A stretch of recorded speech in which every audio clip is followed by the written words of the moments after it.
What cheer, y'all? Well, let's continue on with our Belmont Contender profiles with Hill Road, who made a splash last year in the Breeders' Cup Juvenile with a surprising close for third on a track when nobody was closing. So immediately that raised some eyebrows. And, to me, this was a horse that immediately I wanted to start keeping an eye on moving forward in the Derby Trail. Now, he got a late start with the Tampa Derby for Chad Brown, was turned over to him.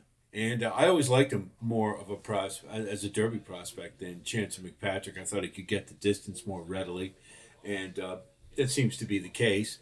Uh, he, ran an okay third in the Tampa Derby. Probably needed a race, and he was okay. And not a stellar field, but he ran okay. Now the Peter Pan, he ran better. Certainly made a step forward speed figure wise, uh, but it was it was an okay Peter Pan field, and really that's my the to me the issue with Hill Road is class. Is we just don't really know if he can take that step forward. But we'll talk about that a little more when we get to the running lines. We'll take a look at the pedigree. That's not going to be a problem. The distance won't be that is. He's by Quality Road, and he's got Lemon Drop Kid underneath. That's stamina all day long. You can see the conduit mare profile is heavily leveraged towards stamina, and so um, that isn't going to be an issue. In fact, you look at the genetic strength value score, that GSV up there at 55.51. That's one of the higher ones, if not the highest, in the field. Again, not as accurate as it could be, but it is an indication by comparison when you look at the rest of the group that this is some pretty good class here. So that does bode well. It does tell us that this one has the potential to take another move forward, just from genetics. So that's something to keep in mind. Now we'll look at the running lines. What I was talking about was, and I'm sure this is a question a lot of you have been raising as we get nearer to this race. How good is this horse? I mean, what caliber is he? Now, we saw quite a few horses on the Derby Trail who were pretty good in grade ones until they got to the Kentucky Derby, namely Sandman. He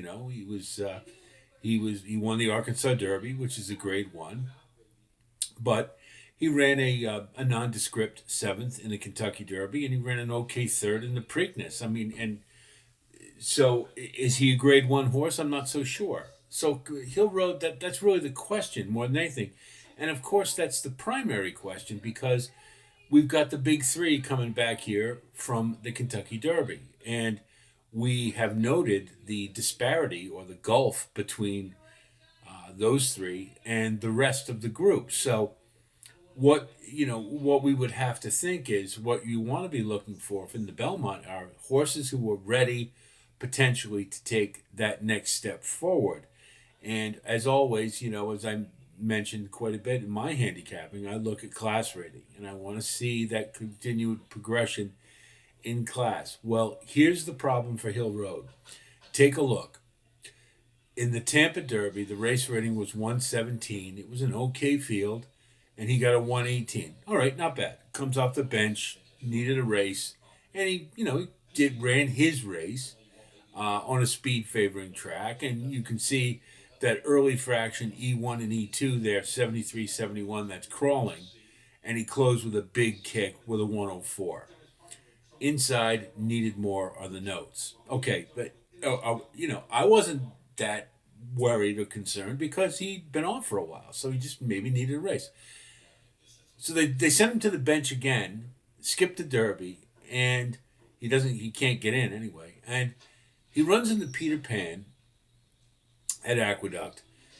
Now, here's the thing that's of concern. The race rating was 115, lower rated than the Tampa Derby, and he ran another 118. So, what that basically says is if the race rating is lower than the previous race, what you would want to see is a much higher class rating if in fact he's progressing, because What that means is you've got a horse who's running against themselves, not against the rest of the field. They're just naturally improving. Well, this, to me, when you see the same class rating for two consecutive races and the race rating drops, meaning it was a less competitive field, and let's face it, Captain Cook, mile and an eighth probably is a little too far for him. McAfee has been a marginal performer. It was a marginal field.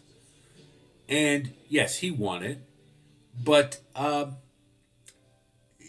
he did improve his speed figure, so that is a positive. But uh, is it? It's almost a case of a horse running with his competition as opposed to trying to run or running better than their competition. And that's what I mean about progression. Is that when you want to see that horse who's running as if he could run against better in every race and be competitive.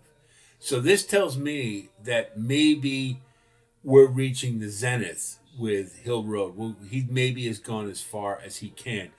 Why is that important? Well, obviously, if a horse has reached as far as he can go, now you're going into a race where the top three are clearly better than everybody else.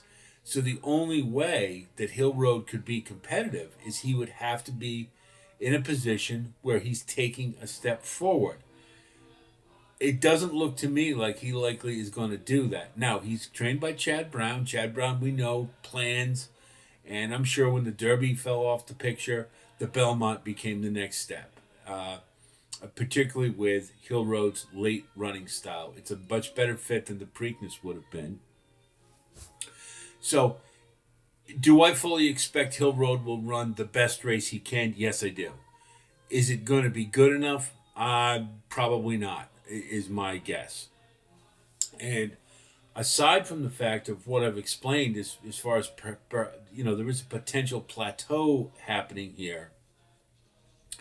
The other problem is look at the field. You got a lot of horses who like to run off the pace.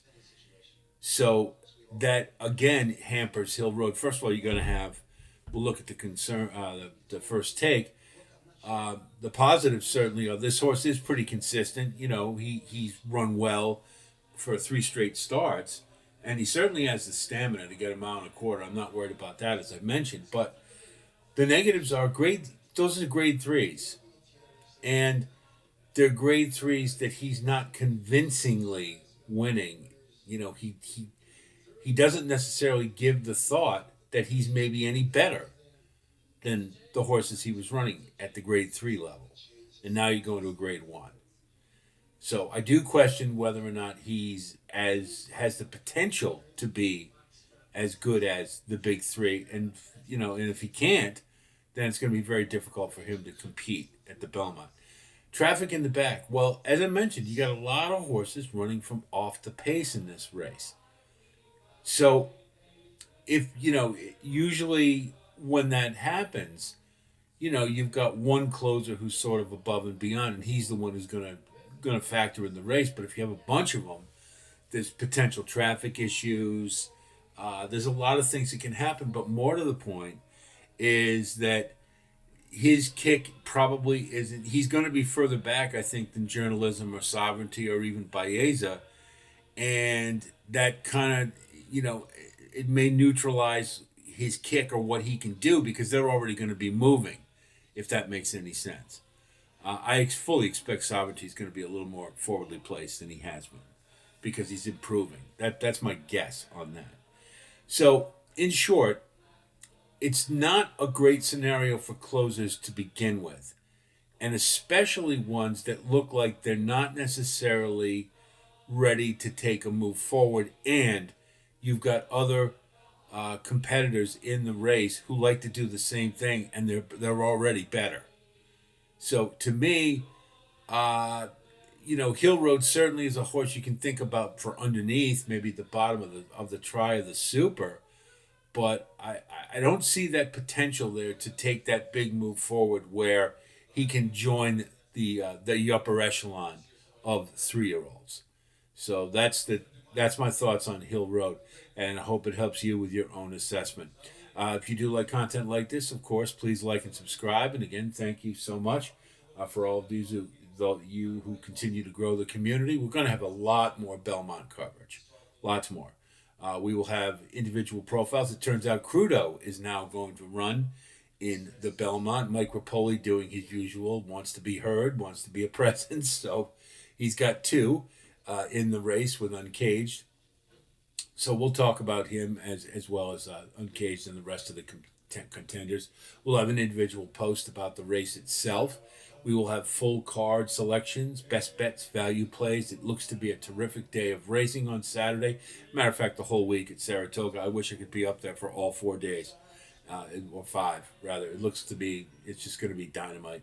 So much more content coming from Right at the Wire, so stay tuned.